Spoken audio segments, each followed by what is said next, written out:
Welcome to journalist today. Outsourcing ఉద్యోగుల జిల్లా అధ్యక్షుడు దిలీప్ ఆధ్వర్యంలో మంగళవారం ఇల్లందు పెన్షనర్ భవనంలో ఏర్పాటు చేసిన విలేకరుల సమావేశంలో అవుట్సోర్సింగ్ ఉద్యోగులు పడుతున్న అనేక సమస్యలను పరిష్కరించాలని ప్రభుత్వాన్ని వేడుకున్నారు. ఈ నెల 28 తేదీన హైదరాబాద్ పబ్లిక్ గార్డెన్లో జరిగే భిక్షాటన కార్యక్రమాన్ని రాష్ట్ర వ్యాప్తంగా ఉన్న అవుట్సోర్సింగ్ ఉద్యోగులందరూ విజయవంతం చేయాలని, జీతాలు లేక బతుకు భారం అవుతుందని, నానా ఇబ్బందులు ఎదుర్కొంటున్నారని, ప్రభుత్వం ఇప్పటికైనా స్పందించి తమ సమస్యలను పరిష్కరించాలని జిల్లా అధ్యక్షులు దిలీప్ తెలిపారు.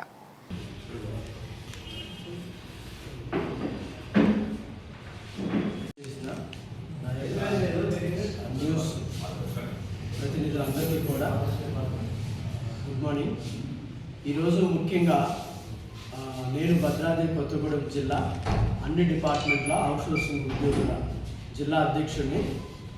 ఈరోజు ముఖ్యంగా ఎందుకు మనం సమావేశం అయ్యామంటే, రానున్న గడిచిన 10 సంవత్సరాలు కూడా బీఆర్ఎస్ ప్రభుత్వంలోకి రాగానే అవుట్సోర్సింగ్ విధానాన్ని తీసివేసి వారికి ప్రత్యేకమైన హోదా కల్పిస్తానని నమ్మడానికి మాయమాటలు చెప్పింది. సౌండ్ రానియకుండా నేను తీసివేస్తానని చెప్పేసి మన మాజీ ముఖ్యమంత్రి కేసీఆర్ గారు అని మాట చెప్పారు. ఆ తరుణంలో మేము కూడా 10 సంవత్సరాలను టీఆర్ఎస్ ప్రభుత్వాన్ని నమ్మి మోసపోయినాం. తర్వాత రానున్న కాలంలో ప్రజాప్రభుత్వం వస్తుందని ధీమాతో, ప్రజాప్రభుత్వంలో మాకు న్యాయం జరుగుతుందనే నమ్మకంతో ఈ ప్రజాప్రభుత్వానికి మేము కూడా అవుట్సోర్సింగ్ ఉద్యోగులుగా, అంటే రాష్ట్రంలో ఉన్న 5 లక్షల మంది అవుట్సోర్సింగ్ ఉద్యోగులు మద్దతు ఇచ్చి ప్రభుత్వాన్ని నిలబెట్టుకున్నాం. కానీ ఇప్పుడు 2.5 సంవత్సరాలు అవుతున్నా సరే ఈ ప్రభుత్వం అవుట్సోర్సింగ్ ఉద్యోగులపై ముసలి కన్నూరు, అంటే వారిపైన సవతి ప్రేమ చూపిస్తుందే తప్ప నిజంగా వీళ్ళకి ఏదైనా ఒక న్యాయం చేయాలనే ఆలోచన ఈ ప్రభుత్వానికి ఏమాత్రం లేదని మేము నమ్ముతున్నాం. కాబట్టి దీనికి వ్యతిరేకంగా రానున్న రోజుల్లో రాష్ట్రంలో ఉన్నటువంటి, తెలంగాణ రాష్ట్రంలో ఉన్నటువంటి 5 లక్షల మంది అవుట్సోర్సింగ్ ఉద్యోగులు అందరూ కూడా ఉద్యమించాలని, భౌతికంగా ఉద్యమం ప్రారంభించాలని నిర్ణయించుకున్నాం.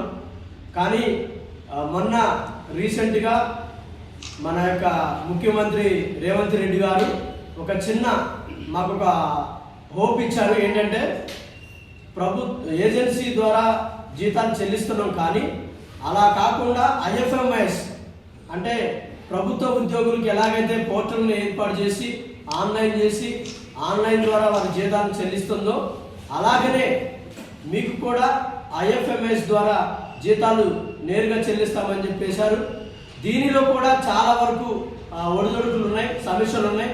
కొంతమంది ఉద్యోగాలు చేసే ఉద్యోగులకి ఆధార్ కార్డు సరిగా లేదని, లేదా పాన్ కార్డు లింక్ లేదని, లేదంటే ప్రభుత్వం నుంచి వీరికి ఒక అనుమతి పత్రం లేదని చెప్పేసి సాకుతో చాలా మంది ఉద్యోగులను ఇబ్బందికి గురి చేస్తున్నారు.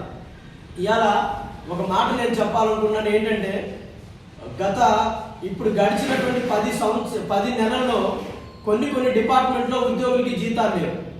ఎంత బాధాకరమైన విషయం అంటే, 6 నెలలు, 7 నెలలు, 10 నెలలు జీతాలు లేకుండా ఎలాగా వారి కుటుంబాలు ఎలాగ బతకాలి, వారి యొక్క అంటే రోజువారీ పనులు ఎలాగ నెరవేరాలనేది చాలా బాధాకరమైన విషయం. ఒక ప్రభుత్వ ఉద్యోగికి 1 నెల జీతం రాకపోతేనే చాలా ఇబ్బందులు గురవుతున్నారు. కానీ అవుట్సోర్సింగ్ అదే కార్యాలయాల్లో పనిచేసుకుంటా 10 నుంచి 15 నెలలు, 12 నెలలు, సంవత్సరం పాటు జీతాలు లేకపోతే వారు ఎలా బతకాలి? ఈ సమస్యకు త్వరితగతిన పరిష్కారం చేయాలని మేము ముఖ్యమంత్రి గారిని కోరుతున్నాం.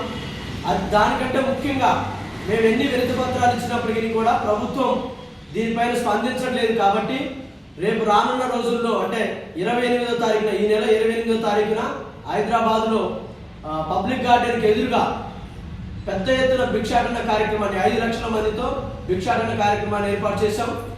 ఈ తరుణంలో రాష్ట్రంలో ఉన్నటువంటి 5 లక్షల మంది ఉద్యోగులు కూడా, అవుట్సోర్సింగ్ ఉద్యోగులు కూడా ఈ కార్యక్రమానికి వస్తున్నారు.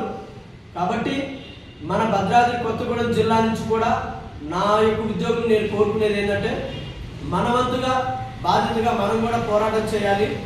మనం అందరం కలిసి ఒక ఉద్యమంగా వెళ్తేనే తప్ప ఈ సమస్యకు పరిష్కారం జరిగేటట్లు లేదు. కాబట్టి రాష్ట్ర నాయకత్వం ఈ నిర్ణయాన్ని తీసుకుంది.